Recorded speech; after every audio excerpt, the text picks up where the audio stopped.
Bueno, y ahora voy a invitar al podio a nuestro presidente Carlos Alberto Montaner, que no necesita presentación porque ha escrito 30 libros y pertenece a una cantidad de juntas directivas, incluyendo el Instituto Vargas Llosa para la Libertad. Es una de las personas con que más han contado los latinoamericanos en sus luchas por la libertad, sean venezolanos, sean nicaragüenses y por supuesto cubanos, que desde los 18 años está luchando por la libertad de su país. Con ustedes, Carlos Alberto Montaner.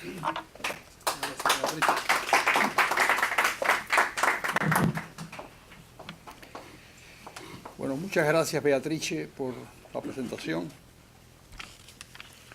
Siempre hace falta la presentación y siempre recuerdo que cuando se dice que una persona no necesita presentación, cuando me lo han dicho, siempre ha dicho, o algunas veces han dicho, y ahora Ricardo Montaner, que es el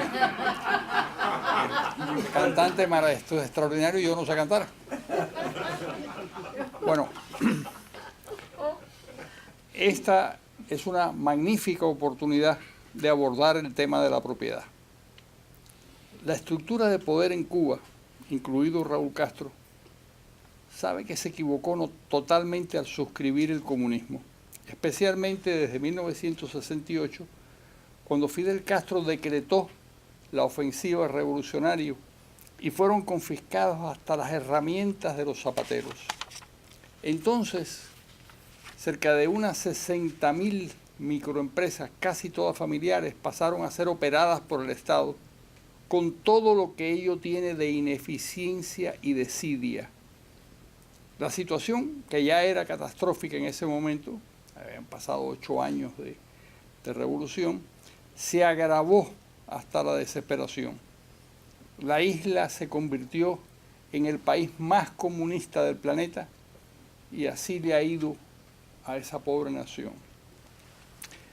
Hoy, quienes erraron y traicionaron la revolución, colocándola bajo la advocación del marxismo-leninismo y la dictadura, tratan de enmendar el desastre, pero no saben cómo hacerlo. Han convocado a una nueva constituyente, pero no permiten que los intelectuales y artistas afines, agrupados en la UNIAC, muchos de ellos aparentemente partidarios, participen en las discusiones. Les temen a las ideas no controladas. Ni siquiera se atreven a elegir el camino chino o el vietnamita, cero libertades políticas, pero abundante propiedad privada. Los paraliza el fantasma de Fidel Castro. ¿Qué hubiera hecho o dicho el máximo líder? Durante más de medio siglo abdicaron de la facultad de pensar con cabeza propia y ya no saben cómo hacerlo. Tienen la certeza de haber destruido los fundamentos de una sociedad, pero carecen del coraje de admitirlo. Comencemos. La primera persona que declaró que algo era suyo no cometió un delito. Lo que afirmaba que le pertenecía probablemente así era. Quien arrancó una fruta o mató un animal para comérselo, sintió que eran suyos, había invertido su propio esfuerzo en lograrlo. Entre los mamíferos superiores dedicados a la cacería se repite la tendencia. La criatura alfa que dirige la manada captura y mata a su presa, sacia su apetito y luego deja los restos, que a veces son abundantes, a los miembros de su grupo. Ese es el comienzo remoto de la prosperidad y el progreso. La propiedad. La propiedad podía ser privada, de un individuo, de una familia, del grupo o del Estado, pero alguien debía asumir la posesión del bien. La propiedad es un robo, escribió Pierre-Joseph Proudhon en 1840. Era una frase para escandalizar, pero se transformó en un juicio moral compartido absolutamente injusto. La propiedad, por el contrario, es un elemento clave en cualquier sociedad. Otras personas respondieron a la frase de Proudhon agregando que el verdadero robo era apoderarse de unos bienes por los que no se había luchado. La propiedad privada en cualquiera de sus formas es una manera objetiva de remunerar a los emprendedores, lo que a veces no está reñido con el altruismo. Bill Gates, por ejemplo, dedica el 90% de su inmensa fortuna a ejercer la caridad por medio de su fundación. Y si Estados Unidos es una nación extremadamente rica y poderosa, es porque ha alentado la labor de los emprendedores, los Edison, los Ford, los Steve Jobs de este mundo. La democracia liberal no le encuentra inconvenientes a los emprendedores y no le teme al éxito económico que puedan obtener. Es al revés. Son los empresarios que fracasan los que destruyen el capital. Los triunfadores lo crean y todos nos beneficiamos de ellos directa o indirectamente. Directamente se benefician los trabajadores que devengan un salario, los consumidores que obtienen un bien o un servicio que valoran positivamente, o los accionistas que ven cómo se multiplican el precio de sus acciones al tiempo que reciben beneficios. Indirectamente se beneficia el conjunto de la sociedad que con el pago de los impuestos de estos empresarios hacen obra pública. ¿Para qué arriesgar el capital de todos en una empresa pública cuando recibimos el 20 o 25%, quizás más, de los beneficios de las empresas privadas? Si ganan, ganamos todos. Si pierden, pierden ellos. En los estados bien administrados, esos beneficios se convierten en escuelas, alcantarillados, electricidad, puentes y otras obras de infraestructura que multiplican la eficacia de los empresarios privados. Por otra parte, sabemos que la empresa pública suele ser una fuente de corrupción, de clientelismo y de pérdida de recursos. Por eso, entre los criterios empleados por la Unión Europea para admitir a los estados excomunistas, estuvo que privatizaran antes todas las empresas en manos del Estado. Y esa fue una sabia medida. La discusión sobre virtudes y defectos de la propiedad privada o pública es muy antigua y desde entonces no se ha terminado de debatir. Los griegos tuvieron dos modelos clásicos, Esparta y Atenas. La sociedad espartana era un apéndice del Estado. El Estado ateniense, en cambio, era un apéndice de la sociedad. Platón era un defensor del modelo estatista espartano. Aristóteles era un defensor de Atenas, del modelo ateniense. Aristóteles afirmaba algo que todavía es un razonamiento correcto. Cuando todo es de todos, nada es de nadie. Nadie se responsabiliza con el mantenimiento de los bienes comunes y es inevitable la decadencia. En las ciudades cubanas, especialmente en La Habana, el señalamiento de Aristóteles es absolutamente claro. ¿Por qué, después de 6 décadas de comunismo, las calles, los parques, las viviendas están destruidas como si hubieran sufrido un bombardeo? Porque nada era de nadie y porque las decisiones sobre el mantenimiento de esas infraestructuras eran tomadas por unos aparachiks remotos que carecían de un interés directo en los bienes. En donde existe la propiedad privada, los dueños quieren preservarlas y aportan una parte de sus ahorros a esos fines.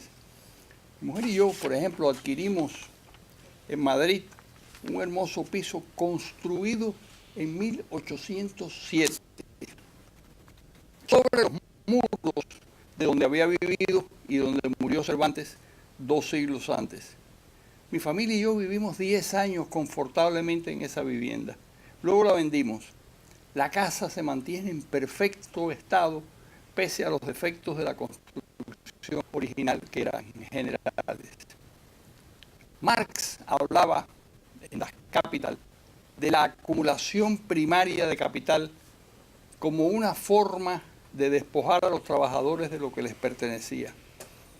Esa operación de despojo es la raíz de su teoría de la plusvalía, un error conceptual que muchas personas continúan pagando. La plusvalía era la diferencia entre lo que vale el trabajo de una persona y lo que realmente le pagan.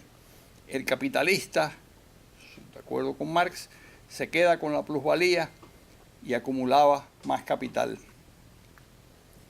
Hasta que en su propia época, Eugen von Bauer, de la Escuela Austriaca de Economía, definió esta herencia de otra manera, como un premio que a veces recibían los inversionistas por arriesgar su capital, creando bienes o servicios que las personas podían o no adquirir. Cuando uno sabe que las empresas de nueva creación fracasan un 75% de las veces, advierte que Marx estaba minuciosamente equivocado. Cuando uno sabe que una deriva de la regla de Pareto, esa que establece que apenas el 20% de los productos que se ofertan alcanzan el 80% de las ventas, advierte que Marx no tenía una idea muy clara, ni ninguna clase de idea de cómo se creaba la riqueza o cómo se perdía. Estaba tan afianzada la definición marxista de la plusvalía que recuerdo en Moscú, durante la transición a la economía de mercado, a un ex camarada que justificaba los atropellos y la corrupción con la hipótesis de que se trataba de una forma de acumulación primaria de capital. Había dejado de ser marxista, pero no podía alejarse del razonamiento fundamental del fundador de la secta. La plusvalía era algo tan esencial en el pensamiento de Karl Marx que cuando éste muere en 1883, en la despedida de duelo que la hace Friedrich Engels, su amigo del alma y sobre todo su amigo del bolsillo, quien mejor conocía su obra, afirma que el pensador alemán, o al pensador alemán se le deben dos hallazgos clave para la humanidad: la plusvalía y el materialismo dialéctico. Dos errores, agrego, basados en dos ilustres pensadores que también estaban equivocados. David Ricardo con su teoría del valor, donde se origina la hipótesis de la plusvalía, y George Hegel, punto de partida del materialismo dialéctico. ¿Hay algún asidero que demuestre el carácter de derecho natural de la propiedad? Yo creo que sí. Las personas son capaces de dar la vida por lo que les pertenece o por lo que creen que les pertenece. Están dispuestas a matar o morir por adquirir ciertos bienes. No hay nada más humano que defender lo nuestro. Como también protestar contra cualquier agravio comparativo en la posesión de los bienes. No obstante, frente a ese derecho natural a la propiedad, quienes se oponen a ella no solo opinan que ahí radica el inicio de las actitudes egoístas que dan lugar a las sangrientas querellas, sino que existen determinadas personas que muestran su disposición a compartir los bienes en comunas, cooperativas y otras formas de propiedad colectiva. Eso en gran medida es cierto. Y nadie debe dudar que hay algunas personas extremadamente solidarias que se sienten moralmente compensadas en sociedades igualitarias en las que no existe la propiedad privada. La Madre Teresa es un buen ejemplo. El doctor Albert Schweitzer le concedieron el premio Nobel en 1952 por haber dedicado su vida al bienestar de las personas más pobres y enfermas del planeta. Eso es verdad. Pero el problema surge cuando se trata de imponer a todos los seres humanos lo que parece ser la tendencia de una pequeña minoría. Esto suele ocurrir en las sociedades colectivistas. Al fin y al cabo, la dictadura del proletariado fue proclamada por el propio Marx y durante los 74 años que duró el experimento de la Unión Soviética, lo que se consiguió fue endurecer la represión hasta que fue obvio que no se trataba de un fenómeno temporal, sino que el carácter contra natura del sistema requería de la mano dura y los gulags para poder prevalecer. Afortunadamente, la democracia liberal es un dilema, autorizando todo tipo de propiedad, siempre que la vinculación sea libremente escogida por los ciudadanos. En Israel, España o Estados Unidos, en cualquier democracia liberal, las personas pueden acceder a una cooperativa, sumarse a una comuna, poseer una empresa por acciones o tener una empresa personal o familiar. La afinidad puede ser religiosa, ideológica, étnica o de cualquier índole. Lo esencial es la libertad y cumplir con las leyes. ¿Es mejor o peor la propiedad colectiva o la privada en cualquiera de sus formas? A mi juicio, y al de cualquier observador que no vea los resultados a través de los anteojos ideológicos, la privada es infinitamente mejor. Es mejor en la creación de riquezas, es mejor en cómo se sienten las personas. Ahí están los ejemplos de las dos Alemanias y de las dos Coreas para demostrarlo. He utilizado el ejemplo decenas de veces. Los mismos ingenieros alemanes que en Occidente fabricaban los Mercedes-Benz, en la Alemania Oriental creaban los inútiles Trabant y apenas alcanzaba los alemanes orientales el 50% de los occidentales. Los de la Alemania comunista, ante la competencia, habían creado un muro en Berlín y habían dado órdenes de disparar para evitar que sus ciudadanos continuaran huyendo del paraíso del proletariado. En 1953, cuando terminó la guerra de Corea en un precario armisticio, los surcoreanos, esencialmente la zona agrícola de la península, tenían los niveles de pobreza de Honduras. Los del norte, que eran colectivistas, en cambio contaban con una base industrial muy afectada por los bombardeos, pero con una tradición de éxito indiscutible. ¿Qué ha pasado en este periodo? Hoy los surcoreanos alcanzan la riqueza de Holanda y es la tierra de Samsung, de Kia, de Hyundai y de un honroso etcétera. Los del norte tienen el per cápita de Honduras y han provocado hambrunas que han matado a 2 millones de personas. Es bastante evidente. La propiedad no es un robo, es un derecho humano que a todos nos conviene que exista. Muchas gracias.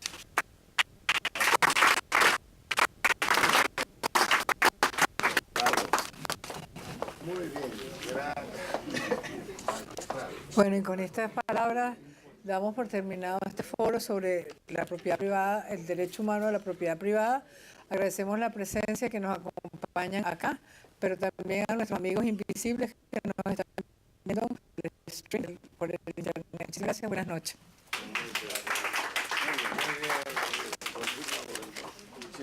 Muy bien.